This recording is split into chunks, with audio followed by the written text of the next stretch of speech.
be Jesus, Jesus widens his net even further to include two other groups of people who are blessed. You know, these past couple of weeks, we've seen how Jesus said, "Blessed are the poor in spirit. Blessed are those who mourn. Blessed are the meek, those who hunger and thirst after righteousness. Blessed are the merciful, pure in heart." And today we're going to see that Jesus says also, "Blessed are the peacemakers and those who are persecuted." As we find here in the book of Matthew, chapter 5, verse 9, let's read this together. "Blessed are the peacemakers, for they will be called sons of God." You know, every day, humanity cries out for peace, but seems to have so little peace. Our nation cries out for peace. A little bit about our nation. In 2023, there were 49,300 suicides in the United States, along with 19,252 murders, manslaughters. And as of 2020, among Americans aged 12 years and older, 37,309,000 were current and legal drug users, i.e. used within the last 30 days. Our nation is crying out for peace. But so is our world. 1,200 Israelis were killed in the October 7th attack. Over 41,000 Palestinians killed. Over 96,000 Palestinians wounded in the Israeli-Hamas war. But there's more. The war in Ukraine, approximately 43,000 Ukrainian soldiers killed, 370,000 wounded, and approximately 198,000 Russian soldiers killed, over half a million wounded. And in the Somalia wars, approximately 500,000 killed. Man, our world is crying for peace, but all humanity is crying for peace. I don't know if you saw this past week, the doomsday clock. Do you all know what the doomsday clock is? It's a clock that scientists have put together, the smartest minds in the world, to determine when we will destroy ourselves with nuclear annihilation. And this past week, it moved ever closer. It's now 89 minutes. Let me make sure I get this right now. It's now within 89 seconds to midnight. 89 seconds until midnight, until humanity becomes extinct. That's the closest it's ever been. And we cry for peace. But there is no peace. But into this peaceless world, Jesus said, "Blessed are the peacemakers. Blessed are those who come about making peace." And the word for peace comes out of the Hebrew word shalom. Shalom. Say that with me. Shalom. That feels like peace. Shalom. And shalom means there's two aspects of it. It's one aspect is that you do not wish harm. You want to reduce harm in a person's life, but you also want to increase the good in their life. Reduce the harm, increase their good. And so people of peace, peacemakers, shalom makers, are those individuals who live selfless lives, going about in the lives of others, seeking to reduce that which is bad and living to increase that which is good for them. But you probably know, like I do, people who are peace breakers and people who are peacemakers. Man, peace breakers, they are people who are always about drama. And the more drama, the better drama. It's like they're always looking for a fight. And when they walk into a room, the temperature level rises in the room. Anxiety increases. And if you have to talk to them, you do so because it's out of good etiquette.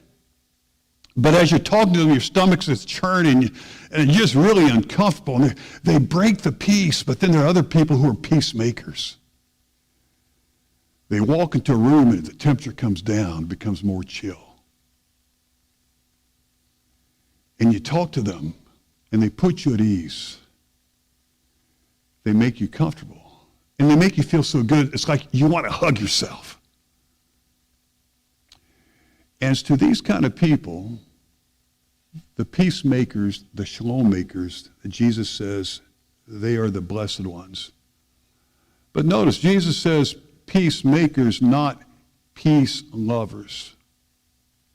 Peacemakers, not peace lovers. You know, because if we try to make peace the wrong way, then we end up making more trouble than we do peace. It's like we see a situation that's sort of forming, a very difficult situation, and we try to avoid it, and in order to, how do we call it, to keep the peace, we try to look the other way and hope the situation will take care of itself. But then all we've really done is kick the can down the road and made it so that there will be more trouble in the future than if we had dealt with the situation in the present. But the peace that Jesus is talking about, this blessed peace, is the kind of peace that deals with difficult situations in order to get to peace, even though the situations are difficult. It's making peace when the way to peace is through struggle. Just ask Martin Luther King Jr. Just ask Desmond Tutu. Just ask Mahatma Gandhi.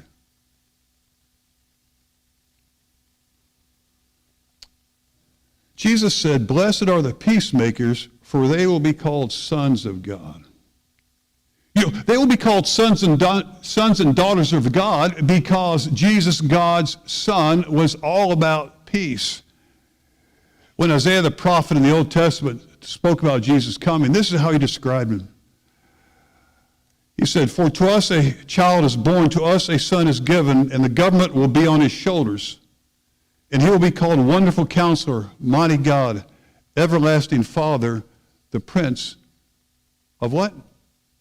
Peace. Peace. But then when the angels came to announce Jesus' birth, they came singing, "Glory to God in the highest, and on earth" what? "Peace to men on whom his favor rests." And then as Jesus was preparing his disciples for his departure, he brought them together in a very intimate moment. And he said to them, what? "Peace I leave with you. My peace I give you. I do not give to you as the world gives. Do not let your hearts be troubled, and do not be afraid." Jesus came to bring us peace. And when we are like Jesus, we bring his peace to others. So Jesus says, blessed are the peacemaker. And then he takes this blessedness and moves it to a level that is almost beyond our ability to fully comprehend. Because he says, blessed are those who are persecuted. It says, blessed are those who are persecuted because of righteousness, for theirs is the kingdom of heaven. Blessed are you when people insult you and persecute you, and falsely say all kinds of evil against you because of me. Rejoice and be glad, because great is your reward in heaven, for in the same way they persecuted the prophets who were before you. Notice that word persecuted. Persecuted. It means to cause trouble, to go after, in every way to harass, to molest, to relentlessly mistreat for some kind of reason. Earlier, Jesus said, blessed are those who hunger and thirst after righteousness. But now he says, blessed are those who are persecuted for the righteousness that they hunger and thirst after.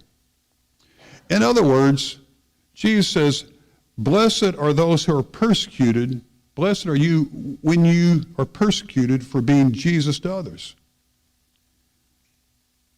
Blessed are you when you are being me to others.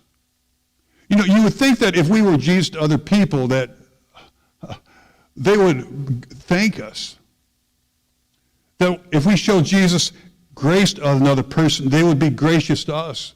If we show Jesus mercy to another person, they would be merciful to us. If we extended Jesus' love to another person, you think they would extend love back to us. We would hope and wish that's the way the world works, but the world does not always work that way. Because Jesus extended love, grace, mercy, peace, and hope to the world, and what did the world do to him? They killed him. And Jesus told his disciples that it would be exactly the same for them. For he says to them, remember the words that I spoke to you, no servant is greater than his master. If they persecuted me, they will persecute you. And they absolutely did persecute the disciples and every other Christian who was alive in the world at that time. You know, history tells us, you look at history, that Christians, we read in history how the Christians were gathered up and were thrown into the Colosseum to be devoured by the lions. People, men, women, children. And we hear in history how Nero, he would take Christians just because he could. He'd take Christians and he would cover them in pitch and put them on a pole. And then he would light them on fire, have them lit on fire so that he could have his gardens illuminated at night as they celebrated, had their big gatherings together. And how he would also take Christians and he would have skins of animals sewn around them, and then he'd tell them to run, and they would run, and then he'd send his hunting dogs after them, and they would devour the individuals who were in the skins of animals. And how they had their eyes ripped out and their limbs cut off. And they were placed on the rack. And they would burn their hands and feet at the same time cooling down them with water so to make the pain even more excruciating and last longer. Now, I'm not trying to create anything sensationalism here, but just to share with you what it was like and what it meant to be to follow Jesus. And the question then becomes, why? Why would you do this to another human being? Why would you do this to Christians who are trying to live like Jesus and show kindness and mercy and grace and love to extend it to the world around them? Why would you do this to them? And it was simply because they chose to follow Jesus and not Caesar. It was a political thing. You see, in that time, Rome ruled the world, and Rome figured out that the way to be able to rule the world was for everybody to worship Caesar. So every year, the man of the household, the head of the household, would have to go and take a pinch of incense and burn it to the godhead Caesar, and he would have to then say the words, "Caesar is Lord." And after he did that, they'd give him a certificate stating the fact that he burned incense to Caesar and said that Caesar's Lord, and then he could go back and live his life and do his own thing. But those were three words the Christians could never say, and because they could only say, Jesus is Lord. See, confronted with the choice between Caesar or Christ, they chose Christ over and over and over again. They utterly refused to compromise. But it would have been so easy. And so when a person who was found out, he could be a good man, a good woman, or a good Roman citizen, but when it was found out that they were a Christian, that they followed Jesus, they automatically became the hated enemy and an outcast. And Rome could not allow disloyalty, pockets of disloyalty to exist in the Roman Empire, so they would squelch it. And so every church was a stronghold of the enemy. So they would squelch it. And so every church was a stronghold of the enemy. And every Christian in that church was a traitor. Simply because Christians set Christ above Caesar, they died by the thousands. But was even more incredible, they saw this every time as an opportunity to show their loyalty to Jesus.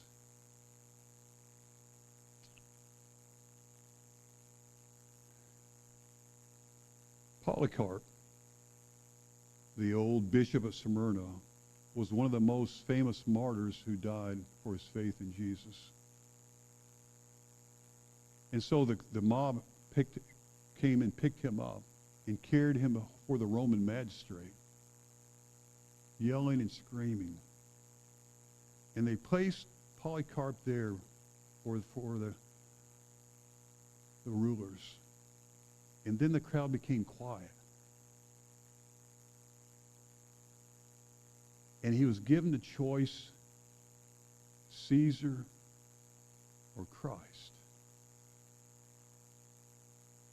And they listened to hear what Polycarp would say. And he opened his mouth.